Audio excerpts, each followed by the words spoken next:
Então, pessoal, aqui nós temos o Sistema Financeiro Nacional do Brasil. E o Sistema Financeiro Nacional do Brasil, ele é composto, né, por esse conjunto aqui de entidades e instituições que vão promover a intermediação financeira. E a intermediação financeira é nada mais do que o encontro, né, dos credores, de quem quer oferecer crédito, para quem quer tomar esses créditos, né, para quem quer contrair esses créditos, como a gente fala no sistema financeiro, né, tomar recursos. Então, por meio desse sistema aqui, que as pessoas, as empresas, o governo, né, vai circular aí a maior parte de seus ativos. Lembrando que empresas, governo, pessoas, tá me lembrando de algo, né? Vocês se lembraram de alguém? São os agentes econômicos. E é onde também a gente vai ter aí, né, dentro desse sistema, além dessa forma, né, de circular os seus ativos, também pagam suas dívidas, realizam seus investimentos. O Sistema Financeiro Nacional, pessoal, ele é organizado pelos agentes normativos, pelos agentes supervisores e os agentes operadores, como vocês estão vendo aqui nessa divisão hierárquica. Então, a gente tem aqui no topo dessa hierarquia, né, os agentes, né, os órgãos normativos.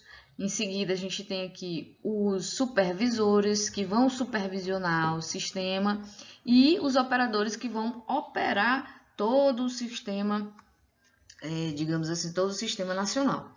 Então, os órgãos normativos, eles é quem vai determinar as regras do jogo, né? Podemos dizer assim, para que todo esse sistema funcione bem.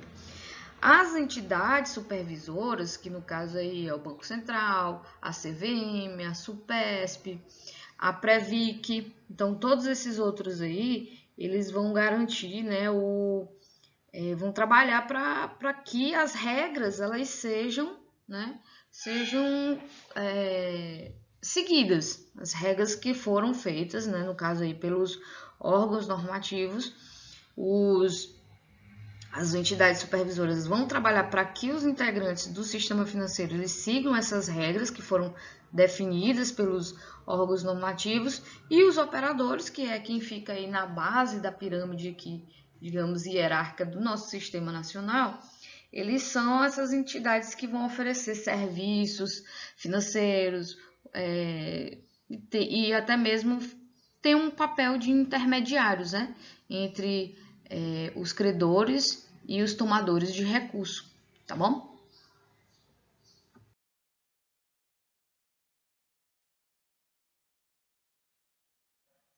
Então agora a gente vai especificar, né, o trabalho aí dos órgãos normativos. A gente vai começar pelo CMN, que é o Conselho Monetário Nacional. Esse CMN, é o órgão que vai normatizar, né, que é ele que vai ser responsável pela formulação da política da moeda, do crédito, né? Então, é ele quem coordena, digamos assim, a política macroeconômica, ou seja, a economia como um todo, né, do governo federal. Então, é na CMN, por exemplo, que define lá as metas de inflação, define as diretrizes do câmbio, né? Do câmbio que a gente fala é a relação das moedas, né? Do real com as outras moedas. Também ele faz aí as normas, né? Ele define as normas principais aí para o funcionamento das instituições financeiras, e tem outras atribuições também que compete a ele. Mas o mais interessante é justamente isso, né? A questão do crédito, da inflação, né? Definição da meta de inflação, do câmbio, de como é que as instituições financeiras vão funcionar. Então, tudo isso quem define é o Conselho Monetário Nacional. E você pode ficar se perguntando, e o papel do Banco Central? Vocês vão ver, né, mais na frente aí o papel do Banco Central. E é a CMN quem vai garantir que ou melhor, o Banco Central é quem vai garantir que tudo que o CMN define, normatiza, né?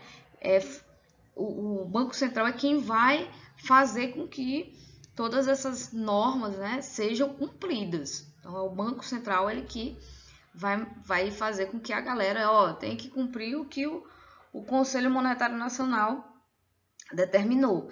E o Banco Central ele vai monitorar e fiscalizar aí o sistema financeiro, né? Vai executar as políticas monetárias, as políticas cambial e a política de crédito, certo? Aí a gente tem também, desse outro lado, né, outros órgãos normativos em que a gente encontra, né, outras funções, né, outra parte aqui do Sistema Financeiro Nacional, que é sobre os seguros privados e sobre as previdências fechadas. Nos seguros privados, a gente tem o Conselho Nacional de Seguros Privados e na Previdência Fechada, Conselho Nacional de Previdência Complementar. Agora aqui nessa imagem a gente tem os operadores, né, que é quem vai operar o Sistema Financeiro Nacional. A gente começa falando sobre os bancos e caixas econômicas aqui, que é bem comum da gente encontrar aí na nossa cidade, né? Enfim, o banco ele é aquela instituição financeira que ele vai ser, digamos, especializado, né, em intermediar o dinheiro entre aqueles que querem poupar com aqueles que precisam de empréstimos, né? Além também de custodiar valores, né? Ou seja, guardar dinheiro. Então, o banco ele faz isso daí. Ele providencia serviços financeiros para o cliente, como, por exemplo, saque, empréstimos, investimentos, entre outros. Os bancos também, é importante a gente falar isso, que eles são supervisionados pelo Banco Central, né? Que é justamente quem vai trabalhar para que as regras, as resoluções do Sistema Financeiro Nacional sejam seguidas. Então, a manutenção da estabilidade, da solidez do Sistema Financeiro Nacional, né, da nossa economia, ela passa, né, por esse sistema bancário eficiente que nós temos aí. Uma vez que a gente está vendo várias, digamos assim, inovações que estão acontecendo dentro desses operadores aqui, como é, por exemplo, o Pix, né? Vocês estão vendo que foi uma mudança bem considerável e que está facilitando muito a nossa vida. Outro elemento aqui dentro do Sistema Financeiro Nacional são as caixas econômicas. As caixas econômicas, elas são empresas públicas que vão exercer, digamos, atividades típicas de banco, mas só que elas têm outras prioridades, né? São prioridades institucional para que haja, por exemplo, concessão de empréstimos, né, financiamentos, programa de natureza mais social, né, projetos mais sociais. Atualmente, a única instituição desse segmento aqui, né, no Brasil, em atividade, é a Caixa Econômica Federal, a famosa Caixa Econômica que a gente conhece, que é vinculada ao Ministério da Fazenda. Então, a Caixa Econômica Federal, ela integra o sistema brasileiro de poupança e empréstimo, que tem a siglazinha, né, SBPE, que é o Sistema Brasileiro de Poupança e Empréstimo. E ela é a gestora, né, esse sistema é a gestora do Fundo de Garantia. Por exemplo, você lembra do Fundo de Garantia? Ah, não, professor, não sei o que é Fundo de Garantia, não. É um fundo que garante, né, que o trabalhador ele vai ter um recurso quando, por exemplo, ele for demitido, né?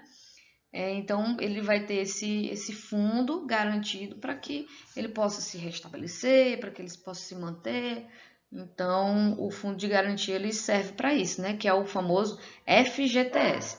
E tem outros fundos também que que são geridos aí pela Caixa Econômica, que é o Sistema Financeiro de Habitação, o SFH. A Caixa Econômica também ela é responsável pelo PIS. Né? O que é o PIS? É o Programa de Integração Social. Vocês estão vendo que eu estou falando, né, de termos que tem essa pegada, né, de natureza social, como a gente falou aí para que serve, né, a Caixa Econômica.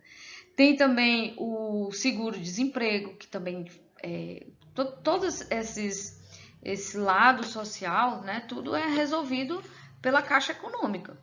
Então, o trabalhador que vai receber o PIS, ele vai procurar o quê? A Caixa Econômica, o FGTS, a Caixa Econômica, o seguro-desemprego, né, também. E a Caixa Econômica ela também detém o monopólio das loterias, né? Você sabe que as loterias elas são da Caixa Econômica. E a Caixa Econômica ela prioriza principalmente a concessão de empréstimo, de financiamento, né? De programas que são realmente ligados à área da assistência social, à área da saúde, da educação, do trabalho e do esporte, né? Então, a gente tem aí a Caixa Econômica dentro dessa perspectiva, né? Lembrando que a Caixa Econômica é uma empresa pública que atua como banco comercial, mas tem essa prioridade aí para a concessão de empréstimos e financiamentos de projetos sociais, tá? Aqui a gente vai especificar os tipos de bancos. Vimos no slide anterior o banco e a Caixa Econômica, né? E aqui a gente tem os tipos de banco que estão dentro daquela abazinha lá dos bancos e da Caixa. A gente tem aqui, né, o tipo de banco, o banco de câmbio, que o banco de câmbio ele vai realizar a compra e a venda de moeda estrangeira. Lembrando que moedas estrangeiras, o dólar, o euro, tá certo? A gente tem o banco comercial, que é aquele mesmo mais comum da gente ver, né? E da gente ter relação, digamos assim. E o banco comercial, ele vai captar recursos, né, por meio de depósito e vai oferecer também empréstimos aos tomadores de recursos. O banco de desenvolvimento, que vai proporcionar aí o financiamento a médio e longo prazo de projetos que são de desenvolvimento econômico e social. Capta também recursos, né, de depósitos a prazo, repasses e fundos de investimento. Temos também os bancos de investimento que vai realizar empréstimos, né, de capital fixo ou de capital de giro, e ele vai fazer financiamentos, né? Também temos os bancos múltiplos que vão acumular várias funções, né, de outros bancos. E os bancos múltiplos, eles, além de banco comercial, também acumulam a função de outras carteiras como investimento ou de câmbio. O Banco do Brasil, por exemplo, é um banco múltiplo. E aí temos, né, a Caixa Econômica, a gente já especificou, e o BNDES. O BNDES, que é o Banco de Desenvolvimento Econômico e Social do Brasil. É uma empresa pública, federal, que vai promover aí o financiamento de valores, né, de longo prazo para quem necessita, né, de investimentos, tá certo? Agora eu vou falar para vocês dessa partezinha aqui do nosso sistema financeiro, que é as administradoras de consórcio. Vocês sabem o que são consórcios? Acho que o mais comum da gente ver é o da Honda, né? Quem tem moto sabe aí como funciona o consórcio. E o consórcio nada mais é do que a reunião, né, de pessoas para ter um fim, né, que é a aquisição de um bem. Então, tem um prazo de duração, tem um número de cotas, né, que são determinadas aí previamente. E esse consórcio é promovido pela administradora do consórcio, que no caso, tem a sua finalidade de proporcionar, né, a quem ingressa nessa modalidade de forma isonômica, né, todo mundo com as mesmas, com os mesmos direitos, com as mesmas possibilidades, né, de ser contemplado, né, para que adquira-se um bem ou um serviço por meio aí do seu autofinanciamento. E a administradora de consórcio, ela é uma prestadora de serviço, né, que vai ter como objeto, né, social voltado aí para administrar esse grupo, né, que vai compor o consórcio, tá certo? A adesão de um consorciado num grupo, por exemplo, né, num grupo de consórcio, ela se dá por meio da assinatura do contrato, né? Então a gente tem o contrato e esse contrato lá tem os direitos, né, os deveres das partes, tem também a descrição do bem que a gente vai adquirir quando compra um consórcio, né? E o interessante é que todos, né, todos que fazem parte do grupo de consórcios, eles se caracterizam como um grupo, né, que tem aí o interesse para adquirir um bem. E as cooperativas de crédito? As cooperativas de crédito são instituições financeiras que também são formadas por associações de pessoas que vão prestar serviço financeiro exclusivamente para quem é associado, tá? Então, os cooperados, eles são, ao mesmo tempo, donos e usuários dessas cooperativas, tá? E também podem participar da sua gestão, né, e usufruir dos seus produtos e serviços. Então, a cooperativa de crédito, os associados, eles encontram, né, os principais serviços, né, que são disponíveis aí num banco, como, por exemplo, a conta corrente, as aplicações financeiras, cartão de crédito, empréstimo, financiamento, tudo isso que encontra no banco. Só que são feitas, né, por cooperativas de crédito. Então, os associados, ele tem poder igual, né, de voto, independente da sua cota de participação no capital social dessa cooperativa. E o cooperativismo tem uma pegada interessante porque ele não visa lucro, né? E os direitos e deveres são iguais para todo mundo. E também a questão da adesão, né? Tem a cooperativa de crédito, que a adesão para essa cooperativa, né, ela é livre, você não é obrigado a participar dela. Por exemplo, a gente pode ter uma cooperativa de crédito dos alunos do Instituto Federal. Então, a gente pode fazer essa cooperativa, mas só porque ela é dos alunos, não é obrigado o aluno participar dessa cooperativa, né? Então, os cooperados, eles são livres para participar ou não, né? E também tem uma questão da partilha das sobras, né? Porque como ela não tem um fim lucrativo, o cooperado ele participa, né, desse rateio de eventuais ganhos ou perdas, né? Então, se deu lucro, a cooperativa ela distribui esse lucro para os cooperados. Se não deu lucro, ela também distribui essas perdas para os cooperados. E instituições de pagamento, o que é isso, professora?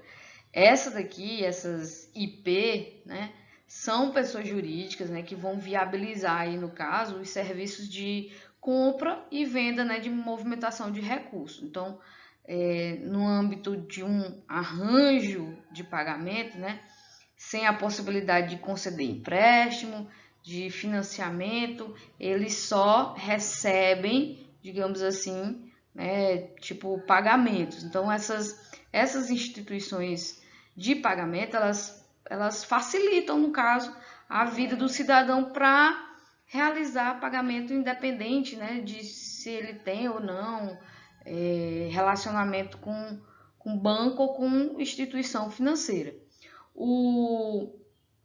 Com esse recurso financeiro movimentável, por exemplo, o meio de um cartão pré-pago ou de um telefone celular, o usuário ele pode portar valores, né, dinheiro, efetuar transações sem estar com a moeda em espécie, graças graças à interoperacionalidade das instituições financeiras. E o que isso quer dizer, professor? O que as instituições, né, de pagamento elas possibilitam ao cidadão? É justamente essa interoperacionalidade que o usuário ele pode usufruir, tá? Então ele pode receber, ele pode enviar dinheiro de um banco para o outro, né? Sendo parte dessas instituições de pagamento que vão fazer isso para ele. E é importante a gente lembrar, pessoal, que esses serviços de pagamento, eles são prestados não só por essas instituições, mas tem outras instituições financeiras, né, dentro do nosso sistema financeiro nacional que também fazem essas operações, tá? Não fica restrito apenas a essa instituição em si, mas bancos, as caixas, né, todos podem fazer esse sistema, né? Fazer parte desse sistema que é o de instrumento, né, de pagamento. E dando sequência, né, a gente já falou desses três, já falamos da administradora de consórcio, e agora a gente vai para corretoras e distribuidoras. As corretoras de títulos e valores mobiliários e as distribuidoras de títulos e valores mobiliários, elas atuam dentro do mercado financeiro, né? Mercado financeiro de capitais e no mercado cambial, né? Intermediando aí a negociação de títulos e valores mobiliários entre os investidores e os tomadores de recursos. As corretoras e as distribuidoras, elas fazem essa atividade de intermediação, né, de oferecer o serviço com as plataformas de investimento, né, pela internet, que a gente chama de home broker. Também a gente tem a parte que elas fazem a consultoria, tem os clubes de investimento, financiamento para compra de ação, né? E aí, como ela faz esses serviços, elas têm, né, uma margem de lucro aí dentro dessas negociações. Tem também a questão de custódia, né, de títulos e valores mobiliários dos clientes.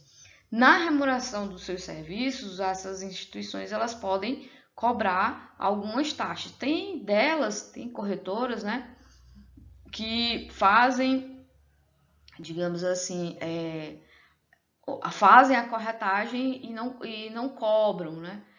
Até determinado valor não cobram. Ou se cobram por porcentagens.